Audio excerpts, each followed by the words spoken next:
తెలియని వాళ్ళతో పడుకోవాలి అక్కడ. ఉమ్, అదో పెద్ద సమస్య. అయినా సర్దుకుంటున్నాం ఎందుకు, అవసరం, కొంత లగ్జరీ. అదే సందర్భంలో క్రమంగా ఈ సిస్టమ్స్ అనేది పెరిగి పెద్దవవుతున్నాయి అనమాట. ఇప్పుడు ఇష్యూ ఏం నడుస్తున్నది అంటే లేటెస్ట్గా జరుగుతున్నటువంటి పనులలో ఆల్టరేషన్ వీటి గురించి వచ్చింది కాదు. ఇప్పుడు ఈ ప్రమాదానికి సంబంధించినంత వరకు పర్టికులర్గా చూస్తే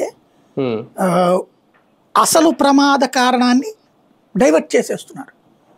తాజాగా బయటకు వచ్చిన అంశం ఏంటి, మన రాష్ట్రపు దరిద్రం ఈ ప్రమాదానికి కారణమైంది.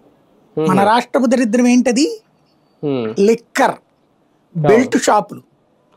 ఇప్పుడు రాత్రి పూట్లన 10 దాకానో 9 దాకానో షాప్ ఉందనుకోండి, అప్పటికాడు తాగితే ఆడు మత్తు 1 గంటకో 2 గంటలకో దిగుతుంది, లేదా 9-10 ఇంటికి పోయి తాగి పడుకుని నిద్రపోతాడు, అంతే కదా. లేదా రోడ్డు పక్కన పడితే పడుంటాడు, ఏ మురిక్కాలో పక్కనో చెత్తకొండి పక్కనో రోడ్డు పక్కనో. ఆ ఊళ్ళో వాళ్ళ ఇంటోళ్ళు ఎవరో చూసి చెప్తే, చుట్టుపక్కల వాళ్ళు చెప్తే లేపి పట్టుకుపోవడమే జరుగుతుంది. అదే దరిద్రం వాస్తవంగా.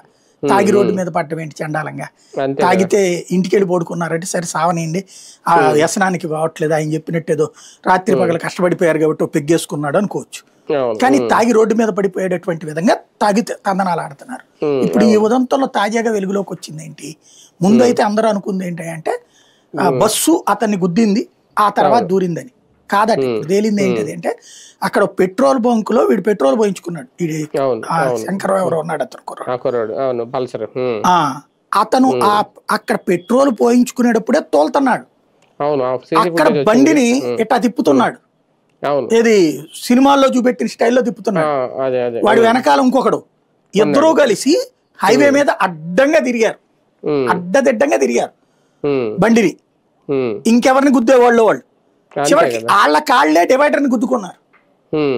గుద్దుకుని ఇప్పుడు ఆ పల్సర్ కుర్రోడు ఎవరైతే చచ్చిపోయాడో అతను చచ్చిపోయాడు, అక్కడ పడిపోయి చచ్చిపోయాడు.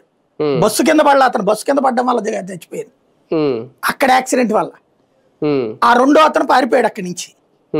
ఈ పల్సర్ నడి రోడ్డు మీద పడుంది, గుద్దుకుని ఇతను అవతలకి వెళ్ళి పడ్డాడు, ఆ రోడ్డు తగిలి అక్కడే ఎవడు చూసేవాడు కూడా లేడు. మామూలుగా మనకి హైవే పెట్రోలింగ్ అనేది ఉంటుంది, అదేమైపోయిందో తెలియదు అక్కడ.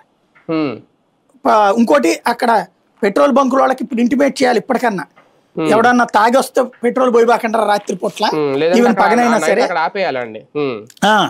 వాళ్ళేం చేస్తారు పాపం. ఇప్పుడు ప్రతి పెట్రోల్ బంక్ కి 100 మంది పోలీసులు నెట్టాలి, ఎందుకంటే అంత తాగితే అందనాలు ఆడుతున్నారు కదా జనం. అంటే హైవే పెట్రోలింగ్ అని పోలీసులు తిరుగుతుంటారు, వాళ్ళకైనా ఇంటిమేట్ చేయాలి, చేస్తే అప్పుడు వాళ్ళు పక్కన కూర్చోబెట్టేటట్టు ఉండాలి. ఇతంది ఇది పడిపోయింది. ఈ హైవే మీద బస్సులు ఎట్టా ఉంటాయి, తొందరగా వెళ్ళాలని లెక్క ఉంటాయి. ఇప్పుడు బెంగళూరుకి నాకు బాగా గుర్తు, ఇదివరకు తిరుపతికి వెళ్ళాలంటే విజయవాడ నుంచి దాదాపు 10 hours పట్టేది బస్సు మీద. నేను అప్పుడు TV9లో తిరుపతిని వైజాగ్ నుంచి హైదరాబాద్కి బదిలీ అయినప్పుడు విజయవాడలో అక్కడ ఈ చిన్న పనులుండి ఆగి విజయవాడ నుంచి ఎక్కితే అప్పుడు బస్సులు లేవు, అంటే తిరుపతికి